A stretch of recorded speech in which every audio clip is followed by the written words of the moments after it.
সেখানে উল্লেখ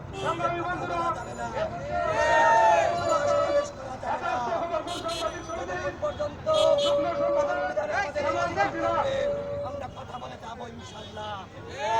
বাংলাদেশের মেহনতি শ্রমিক ছাত্র জনতা আমাদের পাশে রয়েছে। যদি এই ছাত্রদের উপরে হামলা করা হয় তাহলে বাংলার ছাত্র সমাজ বিভিন্ন রাজনৈতিক সভা সমাবেশ হচ্ছে, ব্যাংক অফিস আদালত সঠিকভাবে চলছে, কিন্তু শিক্ষা প্রতিষ্ঠান বন্ধ রয়েছে। শিক্ষা প্রতিষ্ঠান কেন বন্ধ রয়েছে বন্ধুগণ? আপনারা দেখেন হাসপাতালের কর্মচারী কর্মকর্তা যারা রয়েছে তাদেরকে